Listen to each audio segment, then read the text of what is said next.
Euphoria Season 3 Episode 6 titled Stand Still and See. The series delivers one of its most surreal, emotionally charged, and spiritually disoriented episodes yet, picking up directly after last week's brutal cliffhanger involving Rue and Alamo.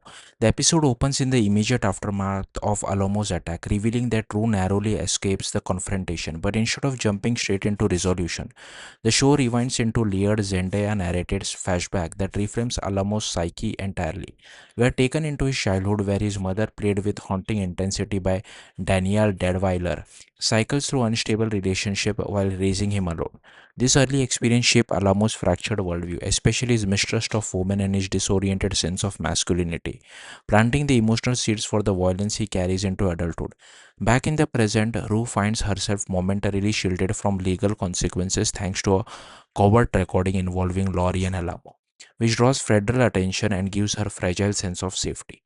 But emotional stability remains out of reach. A tense encounter with Jules spirals when Rue's insecurity resurfaces, leading to a confrontation that ends with Jules slapping her and Rue collapsing under the weight of her own spiraling thoughts.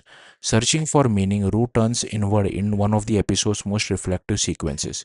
Sitting alone in a church, she reaches out to her estranged mother and voices a desperate plea for redemption. It's a rare moment of vulnerability where Rue admits she is searching for something greater than herself to make sense of her past mistakes.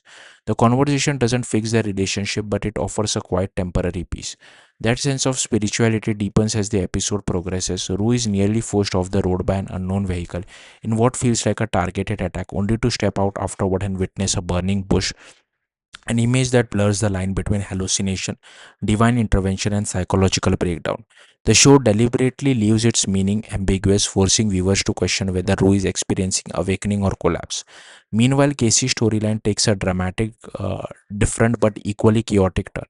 Her role in the fictional series LA Nights become her unexpected breakthrough moment, as her emotional vulnerability is reframed as performance power. However, success comes at a cost. Casey is pressured to shut down her OnlyFans account, a decision that strains her relationship with her sister Lexi and forces her to confront how much of her identity is tied to her body and public perception. The pressure intensifies when a disturbing delivery from Nate arrives, reminding her that her past is never far behind, no matter how far she tries to run.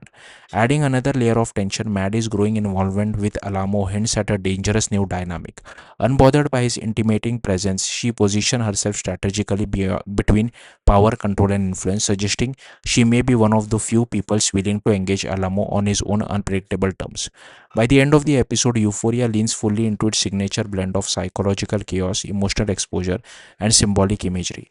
Rose survives, but nothing about her situation feels stable. Casey ascends professionally while emotionally unraveling, and Alamo's past reveals that his violence is not random but deeply rooted in inherited trauma and abandonment. Stand Still and See ultimately becomes less about answers and more about perception, forcing every character to confront versions of themselves they may not be ready to face. Thank you for watching. Bye.